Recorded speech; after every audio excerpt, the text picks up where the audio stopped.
मित्रांनो, एक असा सोहळा ज्याची नोंद थेट Guinness book of world records मध्ये झाली आहे। एकाच वेळी 10 लाख भाविकांचा सत्संग आणि अवघ्या 8 मिनिटात 10 लाख भाविकांना महाप्रसादाचे लाडू वाटप, हे दोन जागतिक विक्रम याच परंपरेच्या नावावर नोंदवले गेलेत आणि त्याचं प्रमाणपत्र खुद्द मुख्यमंत्र्यांच्या हस्ते महंतांना सुपूर्द करण्यात आलं होतं।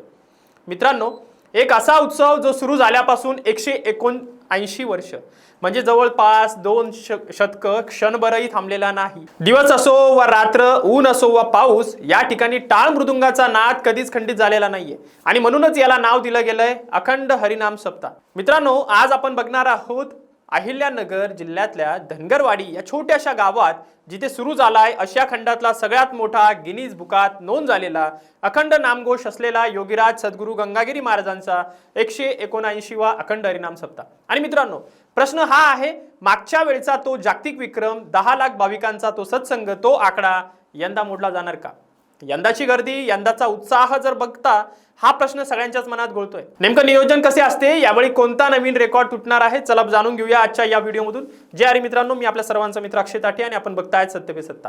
प्रश्न तुमचे, आवाज आमचा। मित्रांनो, ही केवळ एक यात्रा नाहीये किंवा हा एक उत्सव नाहीये, हा एक जिवंत इतिहास आहे। आजपासून जवळपास 200 वर्षांपूर्वी योगीराज सद्गुरू गंगागिरी महाराजांनी या भूमीत एक बीज पेरलं, अखंड नामस्मरणाचं।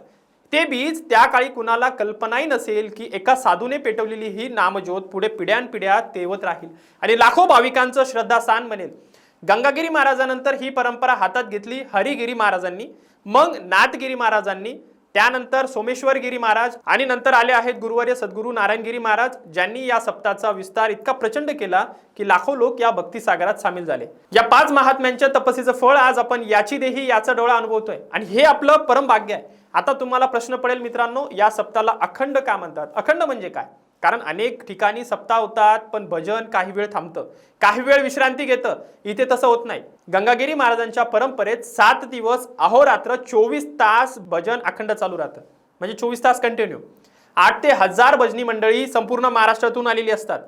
दरवर्षी 10,000 भजनी मंडळींचं राहण्याचं, पिण्याचं आणि व्यवस्थेचं नियोजन असतं। या सप्ताहात सहभागी होतात आणि टाळकऱ्यांची रांगच्या रांग सतत उभी असते, कंटिन्यू 24 तास। कीर्तन म्हणजे नुसतं गाणं नाहीये मित्रांनो, कीर्तन म्हणजे भगवंतांचं नामचिंतन आहे आणि अखंड नामचिंतन हेच या सप्ताहाचं खरं वैशिष्ट्य आहे। संत तुकाराम महाराज सांगून गेले, तुका म्हणे काळ आता करू न शक्य बळ, म्हणजे भगवंताच्या अखंड नामस्मरणात इतकं सामर्थ्य आहे की कधी काळावरही मात करता येते। हाच संदेश या सप्ताहाच्या मुळाशी आहे। मित्रांनो, गंगागिरी महाराजांचं एक ब्रीद वाक्य होतं जे आजही या सप्ताहाचा आत्मा आहे।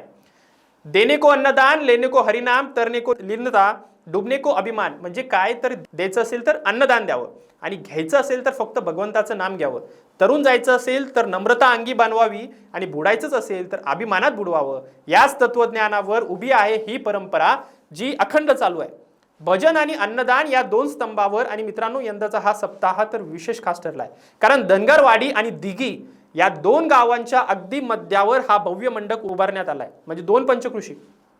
आणि या दोन्ही गावांसोबतच संपूर्ण पंचकृषीने खांद्याला खांदा लावून हा सोहळा साकार केलाय आणि याचं नियोजन केलंय। सकाळपासूनच श्रीरामपूर शहरातून भव्य मिरवणुकीला सुरुवात झाली होती आणि जवळपास 10 किलोमीटरची ही मिरवणूक होती।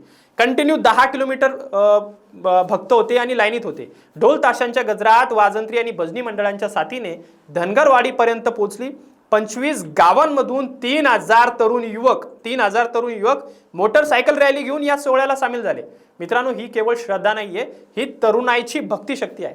अन्नदानाची परंपरा तर सप्ताहाचा प्राण आहे।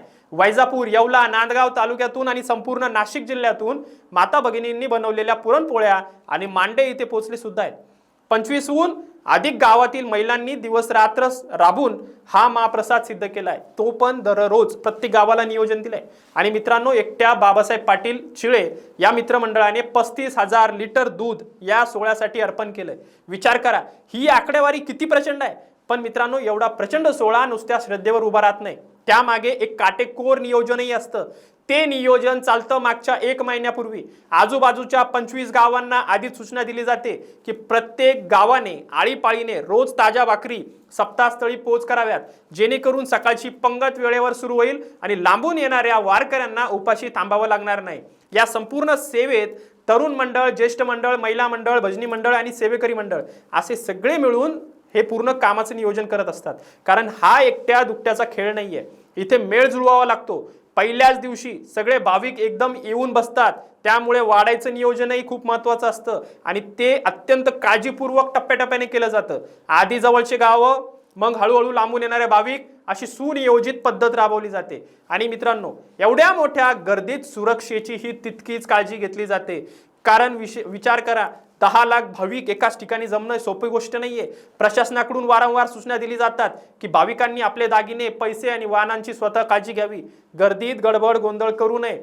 या शिस्तबद्ध नियोजनामुळेच लाखोंचा हा महाकुंभ वर्षानुवर्ष सुरळीत आणि निर्विघ्न पार पडतोय.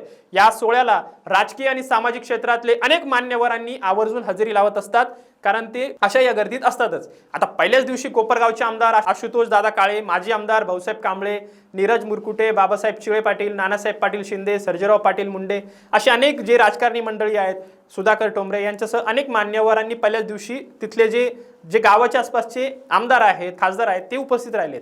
आता भक्ती सोहळ्यात नेमकं दरवर्षी जर तुम्ही बघितलं, मुख्यमंत्री देवेंद्र फडणवीस आणि उपमुख्यमंत्री एकनाथ शिंदे यांची उपस्थिती दरवर्षी असतेच. यावेळी सुद्धा एकनाथ शिंदे येणार असल्याचंही त्यांनी सांगितलंय. आणि मित्रांनो, हे विसरून चालणार नाही की पोलीस प्रशासनानेही या लाखो भाविकांच्या सुरक्षिततेसाठी अथक सहकार्य केलंय, ज्याबद्दल संपूर्ण पंचक्रोशी त्यांची ऋणी आहेत. आता मित्रांनो, काल झालेल्या कीर्तनाबद्दल थोडं बोलूया, कारण की पहिलाच दिवस नागपंचमीला हा सप्ताह दरवर्षी सुरू होत असतो. आता 2 दिवस झालेले आहे. आता कालचं जर आपण बघितलं, सप्ताहाची सुरुवात झाली 30 मुळी सद्गुरू नारायणगिरी महाराजांच्या आशीर्वादाने आणि योगीराज गंगागिरी महाराजांच्या कृपेने. काल स्टेजवरून जे विवेचन झालं त्यात या परंपरेच्या मूळ तत्वज्ञान अगदी सोप्या शब्दात उलगडून सांगण्यात आले की कीर्तन म्हणजे केवळ गाणं वाजवणं नाहीये, तर नामघोष आहे, भगवंताच्या नामांचं अखंड चिंतन आहे. आणि अनेक ठिकाणी अखंड हरिनाम सप्ताह असं नाव दिलं जातं, पण खऱ्या अर्थाने अखंड भजनाचा सप्ताह जर कोणता असेल तर तो फक्त गंगागिरी महाराजांचा सप्ताह असतोय, असा ठाम विश्वास काल व्यक्त करण्यात आला. आता भागवत चिंतनाने एवढं साधर्म्य सामर्थ्य आहे की ते काळावरही मात करू शकतं. हाच धागा पकडून काल भाविकांना नम्रपणे, एकीने आणि सेवाभावाने हा सोहळा पार पाडण्याचं आवाहन करण्यात आलं. आता एकट्याचा हा खेळ नव्हता, म्हणून मेळ बसवावा लागतो, हाच संदेश काल भाविकांच्या मनात रुजवला गेलाय आणि तोच संदेश आज संपूर्ण पंचकृषीच्या आचरणात आणताना दिसतोय. त्यामुळं हे जो नियोजन आहे, हा जो सोहळा आहे, हा फक्त धार्मिक विधी नाहीये, ही आहे एकतेची शक्ती आणि एकीची शक्ती, पूर्ण हिंदू धर्माची शक्ती, सेवेची परंपरा आणि पिढ्यानपिढ्या जपलेली श्रद्धा. लहानसं धनगरवाडी गाव जे आज फक्त 1-2 हजारांचं गाव असेल, पण त्याच्या मदतीला संपूर्ण पंचक्रोशी, संपूर्ण महाराष्ट्र उभा राहतोय.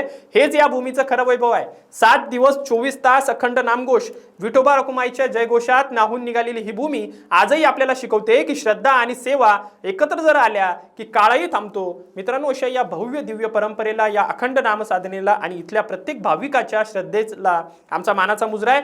विठोबा रखुमाईच्या चरणी हीच प्रार्थना आहे की ही परंपरा अशीच अखंड तेवत राहो आणि प्रत्येक वर्षी नवनवीन रेकॉर्ड तोडत राहो.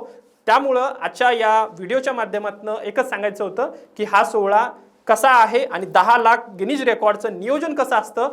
धनगरवाडीत एका छोट्याशा 1000च्या गावात 10,000 भाविक कशा पद्धतीने 24 तास सेवा देत आहे, हेच या नियोजनाचं गमक तुम्हाला सांगण्यासाठी आजचा हा व्हिडिओ होता. त्यामुळे गंगागिरी महाराजांच्या या अखंड हरिनाम सप्ताहात तुम्ही कधी गेला आहेत का? गेला असेल तर नक्की कमेंट करून सांगा. आणि छत्रपती संभाजीनगरचा जो 10 लाखाचा रेकॉर्ड आहे तो या अहिल्यानगरच्या धनगरवाडीतून तुटणार का?